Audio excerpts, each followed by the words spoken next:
عورت صرف اس مرد کو چاہتی ہے جو روزانہ اس کی تعریف کرتا ہو اور اس کا احساس کرتا ہو۔ بیوی کے قریب جانے سے پہلے اللہ کا ذکر اور اس سے خیر طلب کر لیا کرو۔ 3 چیزوں کو ہمیشہ چھپا کر رکھنا چاہیے: عورت، دولت، جائیداد۔ خوبصورت عورت صرف اس وقت تک خوبصورت لگتی ہیں جب تک حاصل نہیں ہوتی۔ عورت کے دل میں پیار کرنے کی خواہش اس وقت ابھرنے لگتی ہے جب اس کا من چاہا مرد اسے میسر ہو۔ جب تک شادی نہ ہو، معشوقہ محمل نشیں ہوتی ہے اور شادی کے بعد وہ بندھی ہوئی گائے میں تبدیل ہو کر رہ جاتی ہیں۔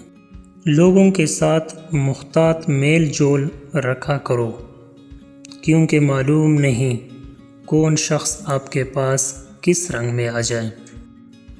نکاح سے پہلے ایک دوسرے سے بات کرنے والے یہ بات ذہن میں بٹھا لیں، ان کی شادی شدہ زندگی سے برکت ختم ہو جاتی ہے، اس کا رشتہ کھوکھلا ہو جاتا ہے۔ اللہ کی نافذ کردہ حدود کو توڑنے کے بعد برکت کی امید مت کرنا۔ جس گھر میں عورت کو دکھ ملتا ہو وہ گھر بہت جلدی تباہ ہو جاتا ہے۔ بیوی کا جھوٹا پانی پینے کے 3 فائدے ہیں۔ بیوی ہمیشہ تابعدار رہے گی، بیوی ہمیشہ وفادار رہے گی، بیوی کبھی دھوکہ نہیں دے گی۔